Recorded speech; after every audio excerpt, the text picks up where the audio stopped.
I'm Dana Shagru with CE World Greenhouse Produce, an innovative brand that engages with the rapidly expanding global greenhouse produce industry through a variety of platforms.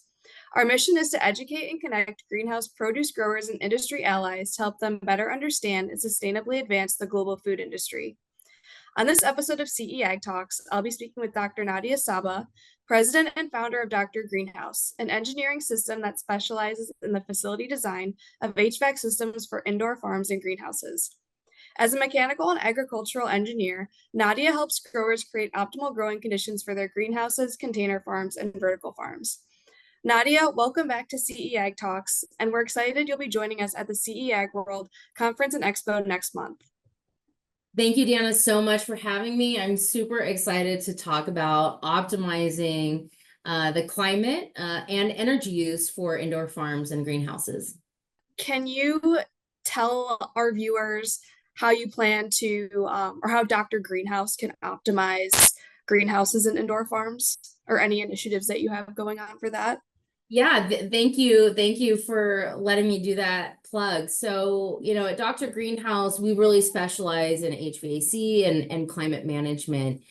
Again, energy use is really big when it comes to HVAC operation, especially with indoor farms. We're typically using air conditioning to hit our temperature and humidity targets, and even to deliver air and circulate it within the indoor farm.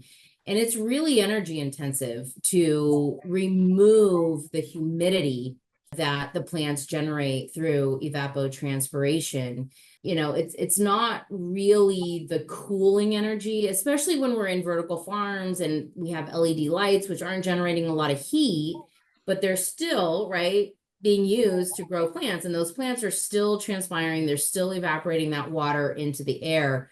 So we still have to remove that humidity to manage our RH and our vapor pressure deficit.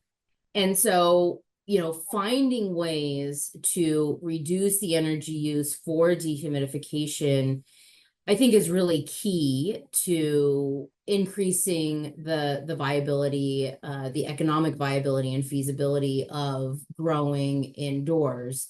So one of the things that we do at Dr. Greenhouse is a lot of education, and we educate even through our consulting. So, visiting those growers and looking at their data, looking at how they're operating their facility and what type of equipment they're using, we can identify opportunities to save energy by changing schedules, changing set points, putting in better insulation in their walls, looking at different ways to grow the crop or operate the lights and in congruence with the HVAC system.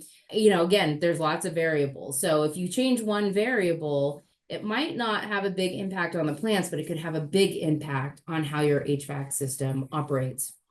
And we do that both for indoor and greenhouse. With greenhouses, we're much more susceptible to what's happening outside, right? It's hot outside. So chances are, it's going to be hotter inside the greenhouse because we don't have super insulated walls and roof like we might in a warehouse. But the systems tend to be more simple, right? With evaporative cooling and ventilation. But there's always some low-hanging fruit whenever we walk into a greenhouse that we can see right away. I mean, there was one time we walked into a greenhouse recently. It was in January in the Midwest. And they were saying how the plants along the edges of the greenhouse were growing more slowly than the ones in the middle.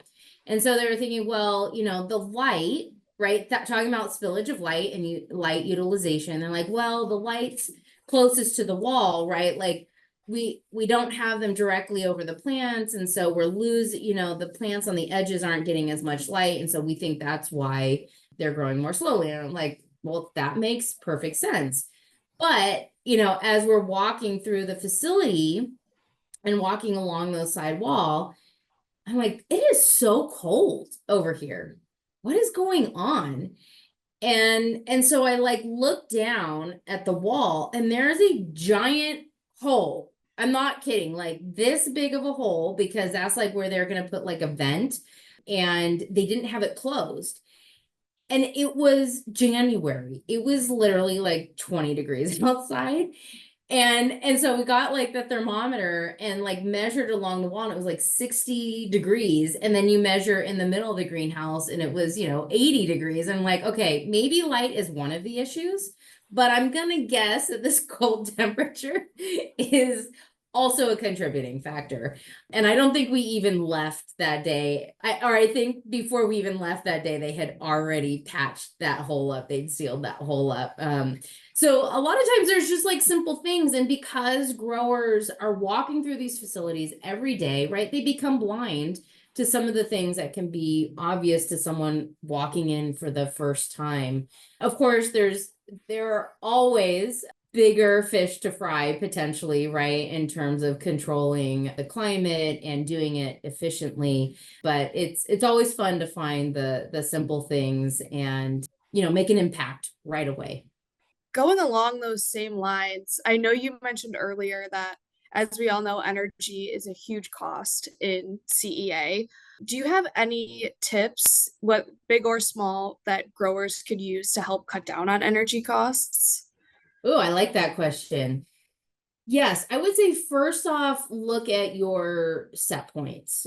I think a lot of growers are afraid of humidity. They're afraid of mold spores. And so they try to hit a really low humidity or a high vapor pressure deficit. And what that does a lot of times is actually suppress the immune system of the plant, making it more susceptible to the few spores that are there rather than stronger against the large number of spores that are there. Just like we get sick, right? When we're tired and we're stressed out, right? And our immune system is down, and you're like, I didn't even see anyone who was sick. Why am I sick, right? As opposed to when we feel healthy and strong and we're surrounded by sick people and we don't get sick, right? It's the same thing with plants. So, thinking about their immunity, I think is really key, because if we can raise the humidity and lower the vapor pressure deficit for a given temperature, HVAC equipment works much more efficiently at a higher relative humidity. So for example, if you're running your greenhouse or your vertical farm at a vapor pressure deficit of 1.3 kilopascals, and you pick the temperature humidity that's associated with that, you can use our app. We have a VPD app that you can download on your phone to check this. But if you have a VPD of 1.3, your plant is going to be really stressed. It's going to be tired. It's going to be kind of weak. If you can adjust the relative humidity and or temperature so that you get a vapor pressure deficit of 1 or 1.1, your plant's going to be a lot healthier, and your HVAC system is going to be a lot more energy efficient at removing that humidity. So, and controlling it. So honestly, that is one tip right there, is just looking at your set points and thinking, do I really need such a dry environment to grow my plants? The other thing has to do with lighting, and whether or not to switch to LED lighting if you already have high pressure sodium, say you're in a greenhouse, right? What are the trade-offs to making that switch? I know that there's a lot of utility rebates, incentives out there to switch to LED, but that may not be your best option in the long run. If you are somewhere in the Midwest, like, this greenhouse I was visiting where it was 20 degrees, you might actually get some benefit of running those high pressure sodium lights to reduce the amount of heating and gas utilization you need to run your boilers or to run your unit heaters. The high pressure sodium lamps are actually, right, radiating heat into the greenhouse, but also radiating the leaf surfaces, keeping your plants warm. So even if you can't maintain a warm air temperature, you are maintaining a warm leaf temperature, which is ultimately what your plants are growing to. And I know this is a really controversial statement because we're trying to move to LEDs, which are more efficient, but we're also trying to decarbonize our commercial and agricultural buildings and sector. And so, if there is a trade-off there, if we use less power to light our greenhouse, we may need more gas to heat it. Again, I know it's controversial. The other thing I want to say is look at your envelope. There are a lot of leaky greenhouses out there. Just like I mentioned my example of having a big hole in the greenhouse. We see that all the time. I mean, it's not just holes, it's the door jamb, right? Because there's always like an exit door to the outside. It's not always just to the head house. You can literally feel around the edges of the door cold air coming in. Actually, it's really hot air that's escaping, but you know, the cold air is displacing that. And so sealing your door jambs can make a huge difference in terms of saving heating energy in the winter. Same with cooling energy in the summer, but not as much as heating energy in the winter. Also, just good maintenance. Just, you know, maintaining your equipment, checking on it every 3 weeks, entering into a service contract with a greenhouse maintenance provider or an HVAC contractor to change filters, to check for refrigerant leaks if that's, you know, the HVAC system, but also to make sure your pumps are running well for the evaporative cooling pad, to make sure you have a good air to fuel ratio to your unit heaters. I mean, all of that makes a difference in terms of how much energy you use. And you might think, oh, you know, this quarter horsepower pump, you know, for the wet wall, it's so small, it doesn't matter that much. But if you're using that wet wall, you know, 300 days a year because you're in Arizona, that wattage adds up over time.